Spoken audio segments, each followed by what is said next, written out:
What if I told you that one of country music's greatest architects was a ghost? A man whose DNA was woven into every melancholy tune, whose songs Elvis Presley and Patsy Cline craved, but whose name was lost to obscurity. He gave the Grand Ole Opry its truest songs, only to stand in the shadows while others shone under the spotlight. He is Nashville's greatest paradox. This is not the story of a star, but the story of Floyd Tillman, the man who wrote the heartbreak of a generation, the genius who quietly faded away after giving it all away, the reluctant pioneer, the singing stockman, and perhaps the most important forgotten man in country music. His tale isn't one of dazzling fame and fiery downfall, but something far more human and far more tragic. The slow, quiet fade of a genius who simply wrote the truth and then watched the world move on without him. To understand Floyd Tillman, you first have to understand the ground he came from. He was born in 1914 in the tiny cotton farming town of Ryan, Oklahoma, and raised just across the border in Post, Texas. This was a world of relentless sun, back-breaking labor, and the ever-present dust of the Great Plains. It was a time before television, before the interstate highway system, when entertainment wasn't a commodity you bought, but something you made yourself on a front porch with a guitar and a story to tell. Into this crucible of hardship, young Floyd was marked by his own personal struggle. A severe bout of encephalitis as a child left him with a slight, almost imperceptible speech impediment and a permanently droopy eyelid. In a world that valued rugged, straightforward masculinity, these small imperfections set him apart. They may have contributed to a burgeoning introspection, turning him into a keen observer rather than a boisterous participant. He watched the stoic, sun-beaten faces of the men and women around him, listened to the hushed conversations on front porches, and absorbed the unspoken sorrows that hung in the dusty air. It was a masterclass in human emotion, and it would become the raw material for his life's work. He found his solace and his voice not in conversation, but in music, first picking up a mandolin before gravitating to the guitar. The music he heard wasn't just one thing. It was a uniquely Texan cocktail of sound, the lonesome yodel of Jimmy Rogers on the radio, the driving, jazzy rhythms of Western swing bands filtering out of dance halls, and the raw, mournful sound of the blues sung by black field hands in the cotton fields. He soaked it all in, not as distinct genres, but as different dialects of the same language, the language of survival. By his late teens, Tillman was a working musician, playing in any joint that would have him. These weren't concert halls. They were rough and tumble honky-tonks, wooden shacks on the outskirts of town where farmhands and oil field workers came to drink, dance, and forget the hardships of their week. Fights were common, the pay was meager, and the audience was brutally honest. In this unforgiving environment, he honed his craft. He developed a vocal style that was utterly his own, a laid-back conversational drawl that seemed to lag just behind the beat. It wasn't powerful, but it was persuasive. It sounded like a man confiding a secret, his voice tinged with a weary resignation that felt more authentic than any polished performance. He was also an early adopter of the electric guitar, its sharp, clean tone allowing him to cut through the din of a rowdy barroom with lyrical, blues-infused solos that were years ahead of their time. His songwriting career began to blossom during this period, and it was marked by a frank emotional depth that stood in stark contrast to the novelty songs and sentimental cliched ballads of the era. Instead of writing about idealized cowboys or simple romances, Tillman began to delve into the dark, complex corners of the human heart. His first big break and his first big heartbreak came in 1938 with "It Makes No Difference Now." The story behind it is a perfect slice of Tillman. A girlfriend dumped him, heartlessly claiming he couldn't afford to take her out. In the harsh context of the Great Depression, this rejection was more than just an emotional wound. It was also an economic humiliation, a bitter affirmation of his powerlessness. As she left, she said, "Well, it's not much different now." To Floyd, those words were more than a dismissal. They were a crystallization of the everyday cruelty and quiet hurt that defined so much of life back then. He channeled that pang into a song of profound resignation, a weary sigh set to music. The tune became a huge hit for troubling Governor Jimmy Davis. But Tillman, then young and completely naive to the predatory nature of the music industry, sold the rights for just $300. At the time, that might have been a considerable sum for a struggling young musician. But compared to the fortune the song would create, it was a drop in the ocean. That transaction was a bitter lesson, the first and perhaps deepest scar the industry would leave him. It instilled in him a deep cynicism, one that would overshadow his entire career. He had created a timeless work of art out of his own personal pain, only to watch it enrich others while he was left with only memories of contempt. It would not be the last. He had learned a harsh truth. His talent for turning anguish into music would soon define a genre and was destined to make him a star, whether he wanted it or not. But the open road to that stardom was blocked by a world engulfed in conflict. Like millions of men of his generation, Tillman's path was diverted by World War II. This hiatus, however, was not a setback, but paradoxically a period of growth and deep reflection. He served as a radio operator in Houston, Texas. This job, while keeping him far from the front lines, immersed him in a constant flow of information, of messages sent and received across vast, uncertain distances. Every day, he listened to voices filled with hope, fear, and homesickness coming over the radio waves. He was no longer just a Texas musician writing about personal sorrows.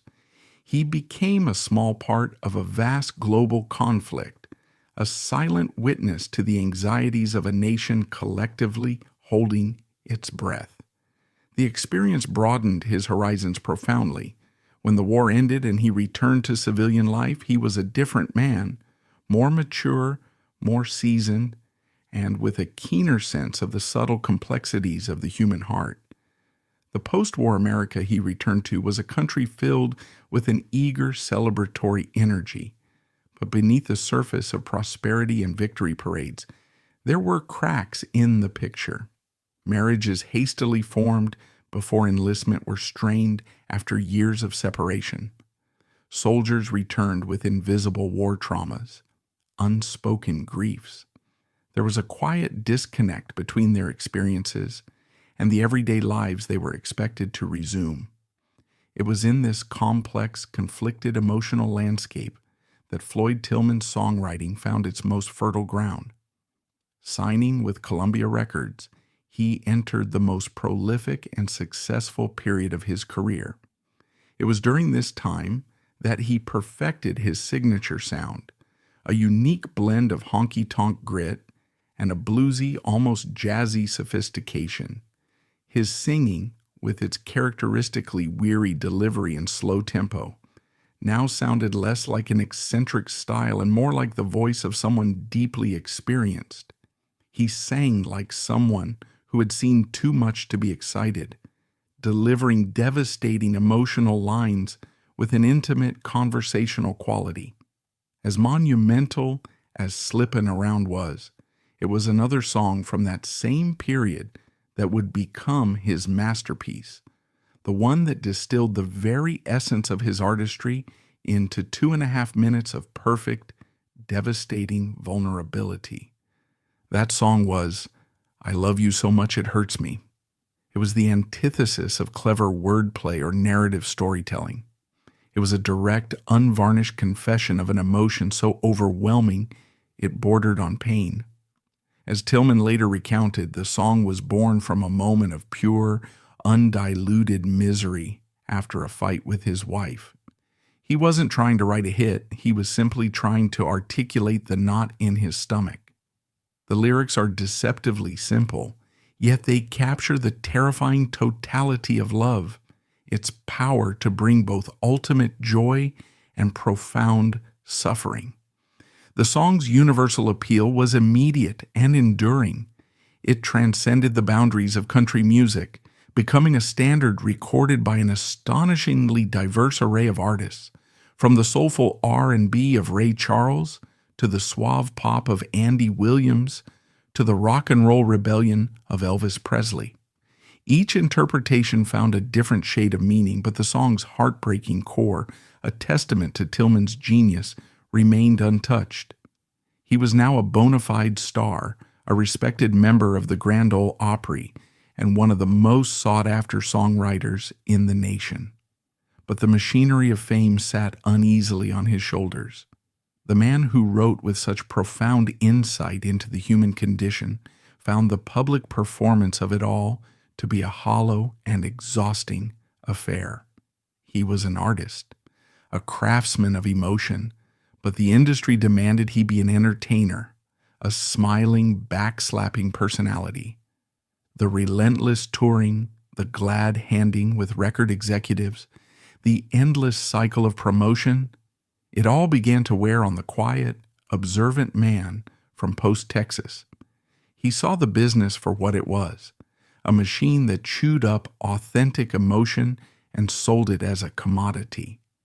His early experience of selling his first great song for a pittance had planted a seed of mistrust, and now, surrounded by success, he saw that the tree had borne bitter fruit.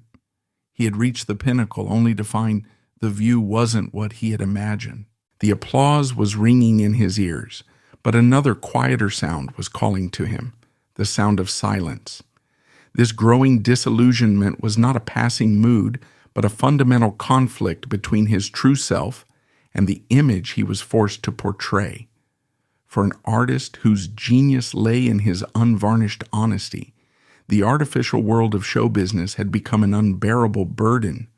The choice he faced was clear: keep playing the game and lose himself, or walk away to protect his soul. What followed was not a fall, but a deliberate and quiet retreat, a slow fade that ironically cemented his authentic legacy and lasting resonance in music history. At the very peak of his commercial success in the early 1950s, Floyd Tillman made a decision that was, in the context of the music industry, almost unthinkable. He walked away. It wasn't a dramatic, headline-grabbing exit. It was a slow, deliberate retreat from the national stage back to the relative anonymity of his life in Texas. He grew tired of the endless miles on the road, of sleeping in cheap motels and eating greasy diner food. More than that, he grew profoundly weary of the industry itself, the crooked promoters, the disingenuous flattery, and the relentless pressure to repeat his last hit. He was a man who prized authenticity above all else, and he found the world of show business to be fundamentally inauthentic. So, he simply stopped. He prioritized his family, invested his earnings in local businesses, and settled into the life of a respected community member, a man who just happened to have written some of the most famous songs in America. His relationship with the Grand Ole Opry during this period encapsulates his entire career. He remained a member, a name on their esteemed roster, but he was an infrequent and somewhat ghostly presence. While contemporaries like Ernest Tubb and Roy Acuff became living embodiments of the Opry institution, Tillman remained an outsider on the inside. His style, so subtle and introspective, often felt at odds with the high-energy, show-stopping performances that became the Opry's trademark in the 1950s and 60s. He wasn't the kind of performer to wear a rhinestone suit or engage in cheerful stage banter. He would simply walk to the microphone, sing his soul-bearing songs in that unmistakable weary drawl, and then quietly recede into the wings. He was respected, even revered by his fellow musicians. But to the wider Opry audience and its management, he was a puzzle, a hitmaker who seemed completely indifferent to being a star. His name gradually became less a feature of the show and more a piece of its history, a foundational stone buried deep beneath the flashy new structure being built on top. While Tillman himself faded from the spotlight, his music took on a life of its own, becoming a sacred text for a new generation of songwriters who were themselves chafing against the Nashville establishment. No one championed his cause more fervently than Willie Nelson. Nelson, who would later lead the Outlaw Country movement, openly modeled his own unique behind-the-beat vocal phrasing on Tillman's style. To Willie, Floyd wasn't just an influence, he was the original. He saw in Tillman a blueprint for artistic integrity, a man who wrote his own truth, sang it in his own way, and refused to compromise. When artists like Nelson, Merle Haggard, and George Jones sang Tillman's songs, they weren't just performing covers, they were paying homage to a spiritual godfather. They reintroduced his raw, emotional honesty to a generation that had grown up on the polished, string-laden Nashville sound, proving that the truths Tillman wrote about were timeless. This quiet yet profound influence finally received its official recognition in 1984, when Floyd Tillman was inducted into the Country Music Hall of Fame. It was a moment of long overdue validation, a formal acknowledgement that the quiet man from Texas was not just a successful songwriter, but one of the primary architects of the entire genre. For Tillman, then 70 years old, it was a gratifying but characteristically low-key affair. He accepted the honor with the same wry, understated grace that had defined his life. He had never chased accolades, but he had earned this one, and it placed his name where it always belonged, alongside the very legends he had inspired. In his final years, Floyd Tillman lived a peaceful life, far removed from the industry he had helped shape. According to his family, he never stopped playing music. Even when his health failed, he would sit with his old guitar, his gnarled fingers still finding the familiar chords of the songs that had poured out of him decades before. The music was no longer for a crowded honky-tonk or a Nashville recording studio. It was for him alone. It was the language he had used to navigate the world, to make sense of its joys and its many sorrows. He passed away in 2003, just shy of his 89th birthday. He left behind not a legacy of fame, which is fleeting, but one of importance, which is permanent. His echo can still be heard in any song that chooses brutal honesty over easy sentiment, in any artist who understands that the most powerful truths are often whispered, not shouted. Floyd Tillman was the ghost in the machine of country music, a quiet voice from the dust that taught us all how much a heart can hurt and how beautiful that pain can sound. To say that Floyd Tillman taught us the beauty of pain is to acknowledge the profound impact of his work, but that assertion only scratches the surface of a deep sea. It raises a more fundamental question, one that critics and musicians have wrestled with for decades. How did he achieve it? Amid a sea of songs about sadness, what made Tillman's narratives resonate across generations, becoming the foundation of a genre? What specific tools did he use, not just his guitar and his voice, but his soul, to create a legacy that would outlast his own fame? The answer lies not only in his paradoxical life story, but also encoded in the very texture of his music, in every loose note, every naked word.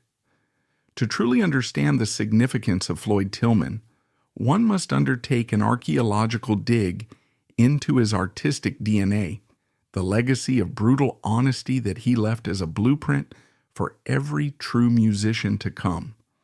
To measure Floyd Tillman's legacy by chart positions, gold records, or the awards he reluctantly accepted would be to miss the point entirely.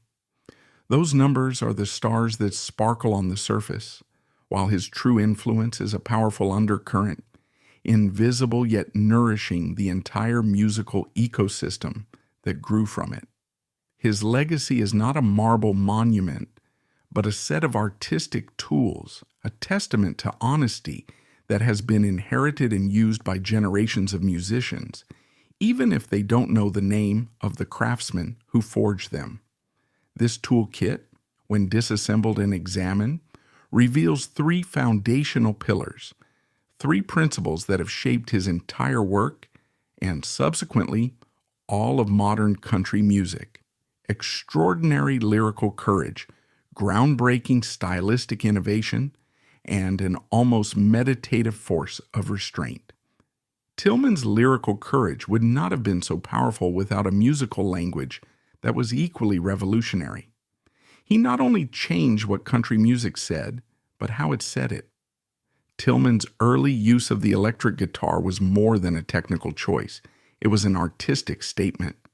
At a time when the dominant sound of country music was still the acoustic guitar and the wailing fiddle, the electric guitar brought a new element, an urban edge, a bluesy wail.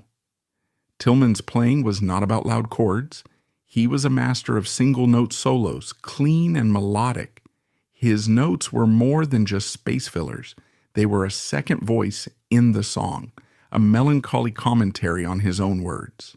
This sound became an integral part of the honky-tonk genre, the music of the noisy, dimly lit bars of Texas and beyond. His guitar could cut through the noise of the crowd, carrying a message of modern loneliness and longing, a feeling distinct from the old rural melancholy.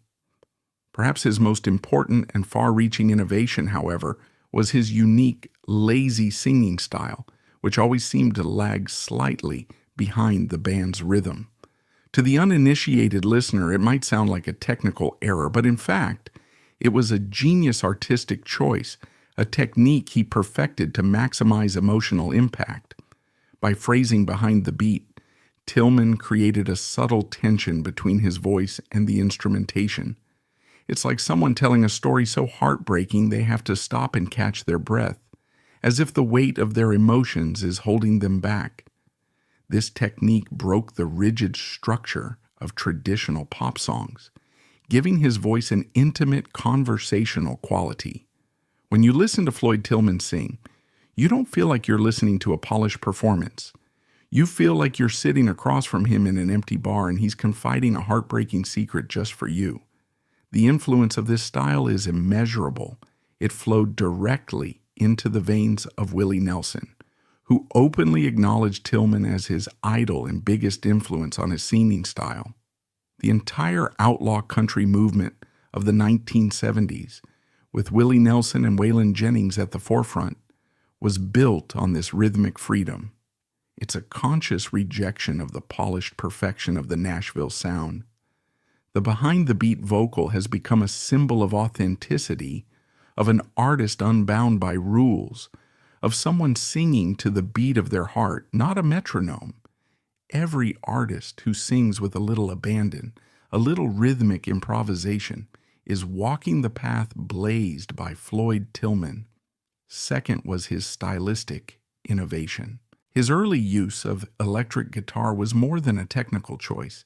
It helped shape the sound of honky-tonk, bringing a sharp, blues-soaked edge to the genre. But perhaps even more important was his unique, lazy, slow-tempo singing. It wasn't a technical error. It was a genius artistic choice. By singing slightly behind the beat, he created a sense of tension and longing, as if the emotions were too heavy to keep up with the music. It gave his voice an intimate, conversational quality, making it feel more like a private confession than a polished performance. Willie Nelson's entire singing style, and thus much of Outlaw, was built on the foundation Tillman laid. Perhaps the most subtle and elusive lesson Tillman imparts is the power of restraint. In a genre where emotion is often overt and can easily descend into sentimentality, Tillman demonstrated remarkable restraint. He understood a basic artistic principle. The truest sadness is not the loudest scream, but the quietest whisper that lingers long after the music has stopped. His voice rarely soars or surges. It is a warm, calm baritone, often tinged with a weary resignation. When he sings lines like, "I love you so much it hurts," there is no writhing in his voice, no choking sobs. He simply presents it as an undeniable truth. The contrast between the intensity of the lyrics and the calmness of his delivery is hauntingly powerful. It makes the pain more believable, more profound. It shows a man not overwhelmed by emotions, but someone who has lived with them for so long that they have become part of who he is. This restraint is also evident in his arrangements. Especially on his early recordings, the instrumentation is often very minimal: an electric guitar, a bare bass, a steel guitar, and a piano.